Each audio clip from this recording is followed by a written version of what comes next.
വീട്ടിൽ ഇത് തൂക്കി പിടിച്ചു വന്നു കഴിഞ്ഞിട്ടുണ്ടെങ്കിൽ വിവരം അറിയും എന്നുള്ളതും ഞാൻ പറഞ്ഞിരുന്നു. പക്ഷെ ആ വിവരം അറിഞ്ഞു എന്നുള്ളത് എനിക്ക് സോഷ്യൽ മീഡിയയിൽ ഇടാൻ പറ്റില്ല. കാരണം അവൾക്ക് ഇല്ലാത്തൊരു സാധനം എനിക്കുണ്ട്, ബുദ്ധി. വീട്ടിൽ വന്നിട്ട് എന്തെങ്കിലുമൊക്കെ പറയാം, ഞാൻ കരണം നോക്കി ഒന്ന് കൊടുക്കും. അത് കൊടുത്തു കഴിഞ്ഞിട്ടുണ്ടെങ്കിൽ അത് അവൾക്ക് ലൈവ് കിട്ടും. അത് വെച്ച് അവൾക്ക് കേസ് ഫയൽ ചെയ്യുക, പിന്നെ എന്നിട്ട് എന്റെ പോക്ക് തടയുക. ഇങ്ങനെയുള്ള കാര്യങ്ങളൊക്കെ പ്ലാൻ ചെയ്തിട്ടാണ് ഓള് വന്നത്. പക്ഷെ ഓളുടെ വിദ്യാഭ്യാസം, ഓളുടെ ബുദ്ധി എന്താണെന്ന് നമുക്കൊക്കെ അറിയാവുന്നത് കൊണ്ട് അതും 3G ആയി. 3G അല്ല, 2G തന്നെ ആയിക്കണം.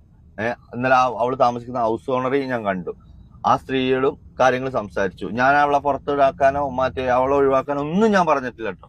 അത്തരം ചീപ്പ പരിപാടി ഞാൻ ചെയ്യില്ല. പക്ഷെ മഹൽ എന്തൊക്കെ തീരുമാനം എടുത്തുക്കണു എന്നുള്ളത് ഞാൻ അറിയാൻ കഴിഞ്ഞു. അപ്പൊ മഹൽ എന്ത് തീരുമാനം എടുക്കുക എന്നുള്ളത് അത് മഹലിന് മാത്രമേ അറിയുള്ളൂ. എന്തായാലും ഇവിടെ വെച്ചോണ്ടൊന്നും ഇരിക്കൂല, അത് ഉറപ്പാണ്. കാരണം ഈ ഏരിയയില്, മണ്ണാർക്കാട്ടിൽ ഈ ഏരിയയിൽ തന്നെ ഇങ്ങനത്തെ ഒരു സാധനമല്ല. ഇവള് ഇവിടുന്ന് 10-40 കിലോമീറ്റർ അപ്പുറത്താണ് താമസിക്കുന്നത്. അവിടുന്ന് ആ മഹലിൽ നിന്ന് പുറത്താക്കിയതാണ് ഇവളെ.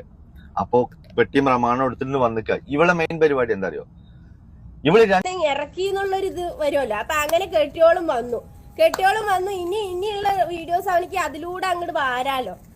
എടാ നാറി, നല്ല ചരക്ക്, അടിപൊളി ചരക്ക്, 10-24-25 വയസ്സായ ഒരു ചരക്ക് കൂടെ ഉള്ളപ്പോ മറ്റുള്ള പെൺകുട്ടികളെ എന്തിനാടെ വലിച്ചഴിക്കുന്നത്? ആ ചരക്കിനെ കണ്ടിട്ടും നിനക്ക് റീച്ച് കിട്ടില്ലെങ്കിൽ ആ ചരക്കിനെ അഴിച്ചിട്ടിട്ടുള്ള വീഡിയോസ് ഇട്ട് കാണിച്ചു കൊടുക്കാം.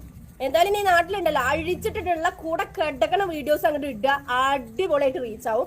നല്ല ഡോളർ നിനക്ക് വാരാ. അതിന് ആൾക്കാർ നിറയെ ഉണ്ടാവും. എനിക്ക് നാണമില്ല, നിന്റെ തള്ളയ്ക്ക് നാണമില്ല, തീരെ നാണമില്ലാത്ത തള്ളയാണത്. ആ തള്ളച്ചി പറയാണ്, എന്താണ് എന്റെ മകൻ ആണാണ്. ആണോടി തള്ളേ? ആണാണ് അത്ര കളവി എന്നോട് പറയും, ആണാണ്. അവന്റെ തന്ത പറയാണ്, എന്താണ് എന്റെ മകന്, എന്താണ് നീയാണ്, നിന്റെ മകനാണ്